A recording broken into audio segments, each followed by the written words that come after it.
Olá, pessoas! Sejam bem-vindos a mais um da Prateleira. Eu sou a Tamires Palma e estou aqui hoje para encerrar o ano com um livro tranquilo, um livro feliz, um livro levinho, porque 2020 não foi fácil, não é mesmo? Então fica uma indicação tranquilinha para vocês.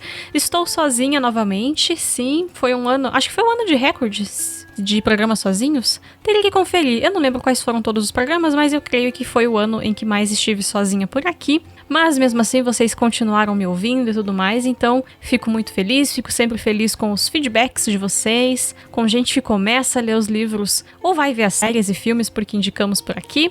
Eu indiquei, com algumas outras pessoas às vezes. E hoje, então, falaremos sobre o clássico de literatura infanto-juvenil O Jardim Secreto. É um livro de 1911, né? Ele foi publicado na íntegra em 1911, ele tinha sido publicado em partes, aquelas coisas de publicar em jornal, coisas do tipo, pela autora inglesa chamada Frances Hodgson Burnett. Não sei falar o sobrenome dela, mas é a Frances, essa moça aí, que é uma autora considerada essencial da literatura infanto-juvenil inglesa, porque aquele filme, na verdade é livro, né? O A Princesinha também é baseado numa obra dela. Ela escreveu o livro A Princesinha e depois a gente teve a adaptação em filmes. E o livro de hoje tem a sua história acompanhando a órfã Marie Lennox. Nós temos ela como filha de ingleses que se mudam para a Índia por uma questão de que a Índia fazia parte do Império Britânico, né? Então o pai dela era um militar que mora na Índia e ela nasce e cresce na Índia. Ela vive até os 10 anos de idade lá. E aí a gente tem ela ficando órfã aos 10 anos por conta de uma epidemia de cólera que se alastra pela região onde eles estão, e ela, além de ficar órfã, se vê abandonada, porque todos os empregados da família, né, que era uma família rica e tudo mais, se veem fugindo, né, abandonam aquele local porque pessoas já haviam morrido de cólera dentro daquela casa. Então a nossa história começa com um acontecimento super trágico, super difícil, mas o que nós temos a partir desse momento, né? Ela é enviada a morar com o tio, que é tutor dela também, no interior da Inglaterra, na região de Yorkshire, que é uma região do nordeste da Inglaterra. E, de repente, ela se vê sozinha, porque o tio é um cara que viaja muito, nunca para muito em casa, então nós temos apenas os empregados ali o tempo todo.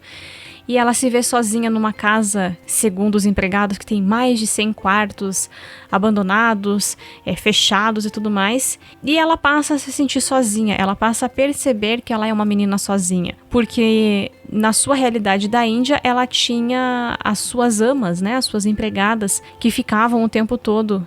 Na verdade, eram aias, eu acho o nome, que ficavam o tempo todo com ela e tudo mais e faziam as suas vontades. E ali na Inglaterra ela não tem mais esse contato, né? Ela não tem mais essa questão de que... Porque os empregados ingleses têm outra relação com os patrões, diferente daquela que é retratada de maneira estereotipada até, né, no livro, em relação aos indianos para com os ingleses. Inclusive, antes de avançar no programa, eu queria fazer essa reflexão porque, sim, é um livro do começo do século XX, então nós temos questões de raça e questões de gênero sendo retratadas de maneira muito diferentes das quais nós estamos acostumados a discutir, a conversar hoje em dia. Isso não significa que o livro não deve ser lido, que o livro deve ser cancelado ou ignorado. É um livro muito bom. Inclusive, a gente pode fazer leituras críticas do livro reconhecendo que ele, sim, traz algumas coisas que são diversas, que são diferentes pra gente e que podem ser analisadas dentro do contexto histórico no qual ele foi escrito, no qual ele se passa.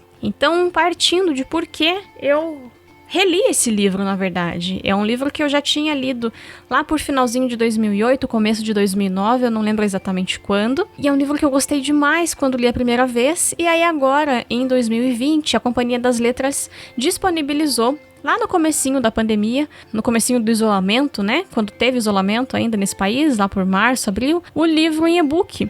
A versão da Penguin Company foi disponibilizada por e-book e aí eu já imediatamente salvei para ler depois no meu Kindle e esse foi o momento, eu comecei a lê-lo agora em novembro, não lembro exatamente quando, comecinho de novembro, e é um livro que é realmente um aconchego, um afago da alma, apesar de começar tão triste. Então, esse foi o meu cenário de uma releitura de um livro que tinha sido muito importante para mim num momento distante, né, num momento que me marcou. Mas de um livro do qual eu já conhecia pelo menos a linha base da história. Como boa criança nascida nos anos 90, né, que cresceu nos anos 90, eu não perdia uma oportunidade de assistir o filme Jardim Secreto quando ele passava na televisão na sessão da tarde. Então é uma história que eu já gostava muito, tinha esse encanto, essa magia, e ler o livro em 2008, 2009, quando quer que tenha sido, tinha sido uma experiência muito legal, e agora foi muito bom de novo. Então é um livro que me remete, é uma história que me remete a tardes chuvosas, bolinho de chuva, ficar em casa depois, né, foi pra escola de manhã, fica em casa de tarde, ou nem foi pra escola porque estava chovendo. E mesmo eu já conhecendo a história, ela é uma história realmente muito cativante, muito envolvente e que consegue fazer a gente se apaixonar por ela muito rápido. Então, a paixão, o encantamento que se dá por essa história, ele acontece de maneira muito rápida. E por que isso acontece? Porque nós temos crianças, depois haverão mais crianças que são perdidas, solitárias, que estão num processo de descobrimento de quem elas são, de como se relacionar com o mundo. E é sempre muito gostosinho ver crianças crescendo, né? Ver esse processo de amadurecimento em uma criança. Então o livro traz esse aconchego para nossa alma justamente por conta desses elementos. Outro ponto que me marca muito na história, na leitura desse livro, é que ela começa com depois serão duas, uma criança absurdamente chata, mimada, egoísta. Então, nós temos a Marilyn Knox sendo absurdamente insuportável, mas mesmo assim, a gente consegue sentir empatia por ela. E pelo Colin, que é o primo que ela vai descobrir em casa, e isso não é um spoiler, porque acontece meio no começo do livro. E essas duas crianças que são mimadas, que são chatas e tudo mais, na verdade são crianças que têm 10 anos de idade e a gente olha para elas e reconhece dois seres humanos que foram negligenciados e mimados, e sim, dá pra acontecer ao mesmo tempo essas coisas, veja bem, durante toda a sua vida. Então, a gente consegue perceber que a Mary, né, ou Mary, enfim, a Mary Lennox e o Colin, eles são vítimas das próprias histórias de vida que eles têm. Eles são resultado e vítimas de um processo de famílias desestruturadas, de famílias com pessoas egoístas, e por conta disso mesmo é que a gente se apega a eles tão rápido, porque, pelo menos eu, quando leio esse tipo de história, sinto muito tipo, queria tanto cuidar dessas crianças, queria fazer isso e aquilo. Então, conforme a gente vai lendo, você vê o processo de malcriação, de responder e tudo mais, mas você consegue perceber que, veja, essas crianças não sabem ser diferentes, ninguém ensinou essas crianças a serem diferentes. Então, isso é um ponto que é muito interessante de ler e de refletir, como nós temos essa questão de que, às vezes, as pessoas são vítimas daquilo que foi oferecido e ensinado para elas a vida inteira, né? E um terceiro ponto que sempre me chama a atenção, das duas vezes que eu já li esse livro, é como a Burnett, a autora, descreve a natureza de uma forma linda demais. É sensacional a forma como ela descreve, é muito mágico, quase dá para sentir, quase dá para ver as plantas crescendo ao nosso redor, e numa realidade, num contexto muito diferente, né? Por exemplo, eles estão nas charnecas, que são a vegetação do nordeste da Inglaterra, né? É a mesma região onde se passa o livro Morro dos Ventos Uivantes. E é uma região de planícies com alguns arbustos baixos, uma vegetação rasteira, que a princípio não parece ter beleza. Mas conforme a autora descreve no livro, a gente começa a ir encontrando os elementos, encontrando a beleza que existe nessa natureza, e isso é muito cativante. Eu contei aqui no episódio das Crônicas de Nárnia, do Leão, a Feiticeira e o Guarda-Roupa, que pouco tempo depois que eu havia lido o livro pela primeira vez, eu fui para Londres. E eu fui para lá exatamente na transição do inverno para a primavera. E isso me chamou muito a atenção, porque eu vi a primavera chegar lá e mudar o cenário todo em questão de dias. Então o que eu vi em Londres, né, foram árvores que eram só galhos, de repente estarem repletas de mini botões de flores. E cada dia amanhecia um pouquinho mais quente, um pouquinho diferente. E mesmo estando no sul da Inglaterra e num cenário absurdamente urbano, foi muito, muito marcante para mim viver esse processo pouco tempo depois de ter lido esse livro pela primeira vez. porque dá pra ver como a autora realmente se dedicou em retratar, em falar da natureza de uma maneira tão viva, tão bonita, e que faz com que a gente tenha um apreço um pouquinho maior por tudo que nos cerca, por toda a beleza que está disponível pra gente, né? A partir daquilo que a natureza nos oferece, daquilo que Deus criou. Então também é uma coisa que quando eu leio sempre me marca muito, sempre me faz ter vontade de passar um começo de primavera na região de Yorkshire e ver como seria todo esse cenário, porque é algo que tem muita beleza a partir da descrição da autora, embora os invernos tenham ventos uivantes, como eu já disse por aqui, né? E inclusive tem da prateleira dos Morros dos Ventos Uivantes, acho que foi o 4º programa, se eu não me engano, olha só, muito tempo atrás, com a querida Eva. Então quem quiser também acompanha esse programa antigo, que o Morro dos Ventos Uivantes é um dos meus livros favoritos da vida, é um clássico fantástico também. E por que eu acho que você precisa ler essa obra? Em primeiro lugar, queria fazer uma explicação aqui, né? Existe aquele grupo de pessoas que defendem que se um livro é considerado clássico, ele é de leitura obrigatória. Eu acho que cada um tem que ler o que quiser, contanto que leia. Ler é sempre bom, gente. Mas como eu estou aqui para tentar te convencer, né? A dar uma chance para essa obra que eu estou indicando, eu acho que esse livro é realmente um dos grandes clássicos que tem potencial para conquistar corações, mesmo os mais adversos a leituras clássicas ou a leituras infanto-juvenis. A Mary, o Deacon e o Colin, o Deacon é a terceira criança que eu não citei aqui, são crianças muito cativantes, são crianças com história de vida muito diversas, mas que se completam, que se encontram numa amizade, num companheirismo que é muito sincero e afetivo.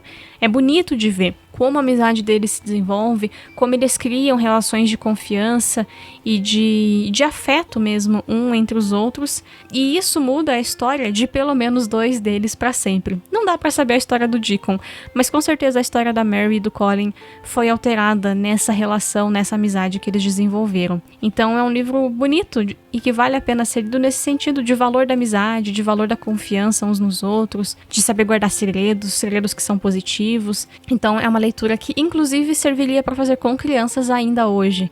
É uma boa leitura para crianças a partir de uns 7, 8 anos de idade, na minha opinião. E em segundo lugar, né, o motivo pelo qual eu resolvi falar dele é sim para tentar encerrar o ano de 2020 de uma maneira mais leve. Nós estamos, né, vivemos um ano tão pesado, vivemos dias tão incertos e tentar trazer um pouquinho de diversão, um pouco de mistério, tem aventura nesse livro.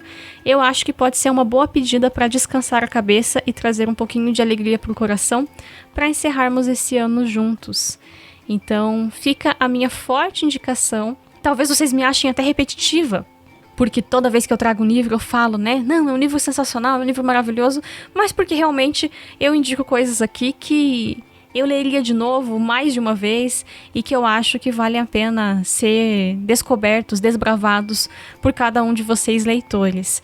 Então fica a minha indicação de que sim, é um livro muito bom, é um livro muito gostoso e acho que é o primeiro livro de literatura infanto-juvenil que eu indico aqui. Então também contempla as pessoas que já têm filhos, sobrinhos, um bom presente de Natal, ainda tem tempo de comprar e mandar entregar.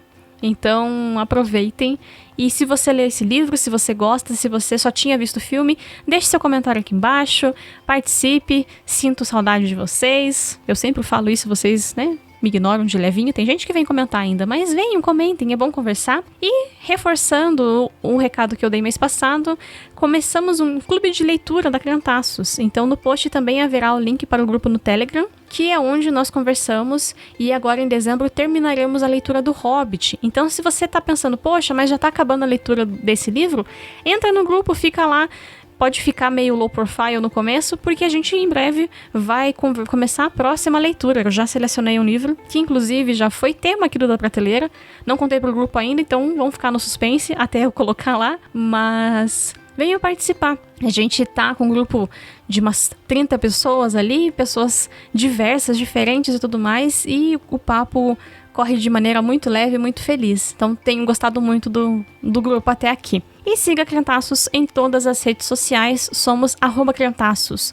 E espalhem a palavra, façam com que mais gente conheça os nossos podcasts. É isso, gente, tenham um bom final de ano, se mantenham em casa se possível, com segurança, respeitando todo o bom senso, porque protocolos já não tem mais. e que 2021 seja um ano melhor para todos nós. Fiquem bem e até mais. Tchau, tchau, gente.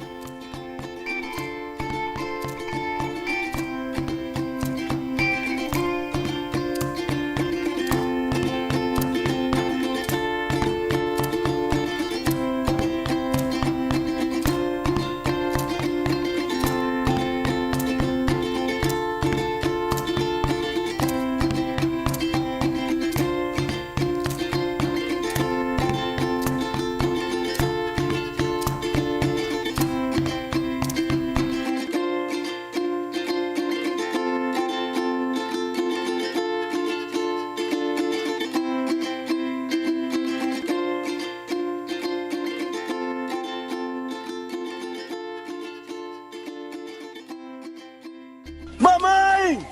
É Deus, mamãe!